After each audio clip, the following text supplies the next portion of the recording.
সূর্যের তাপ দিনকে দিন বেড়েই চলছে। বাহিরের গরম বাতাসের কারণে অনেকেই ঘর থেকে বের হতেই ভয় পাচ্ছেন। এ সময় খাবারের গরমিলের কারণে দেখা দিতে পারে বিভিন্ন অসুখ।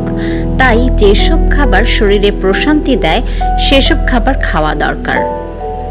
তবে এ সময় তেলযুক্ত খাবার এড়িয়ে চলা উত্তম। মোট কথা, গরমে খাবারের তালিকার পরিবর্তন আনতেই হবে। যেসব খাবার পানির ঘাটতি মেটায় সেসব খাবার খেতে হবে বেশি বেশি। তীব্র গরমে হিট স্ট্রোকের ঝুঁকি বেশি থাকে। এমন গরমে শশা খেতে পারেন, এতে সুস্থ থাকা অনেকটাই সহজ হবে। শশায় রয়েছে অনেক গুণ। শশা জুড়েই রয়েছে পানি, যা শরীরের পানি শূন্যতা দূর করে। তাই তীব্র গরমে শশা খেলে শরীরে পানির চাহিদা অনেকাংশে মিটবে। আবার গরমে হজমের সমস্যাও দেখা দিতে পারে। পেটের এই পীড়ার সমাধান হতে পারে শশা, কারণ শশায় রয়েছে পর্যাপ্ত ফাইবার, যা পেটের সমস্যা দূর করে থাকে। এছাড়া নিয়মিত শশা খেলে দীর্ঘমেয়াদী কোষ্ঠকাঠিন্য থেকে মুক্তি মিলবে।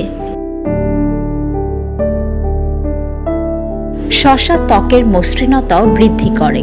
অনেক সময় বাহিরে বের হলে সূর্যের তাপে ত্বকে জ্বালা অনুভব হয়। এক্ষেত্রে শশা কেটে ত্বকে লাগালে ভালো ফল পাওয়া যাবে।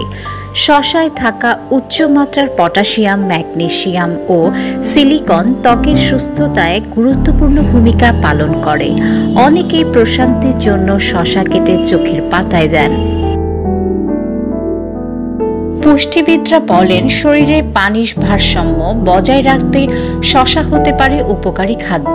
এটি প্রয়োজনীয় পুষ্টি সরবরাহ করে এবং শরীরকে ঠান্ডা রাখে।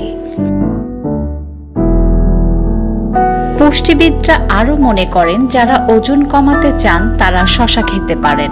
শরীরের ওজন হ্রাস করতে এর বিশেষ ভূমিকা রয়েছে। এছাড়া শশায় পানির পরিমাণ অনেকটাই বেশি, ফলে নিয়মিত শশা খেলে শরীরে পানির ঘাটতি অনেকটাই পূরণ হবে। তাই সুস্থ থাকতে হলে শশা খাওয়া ছাড়া যাবে না। ধন্যবাদ এতক্ষণ সঙ্গে থাকার জন্য। এই গরমে সবাই সুস্থ থাকুন এবং বেশি করে পানি পান করুন।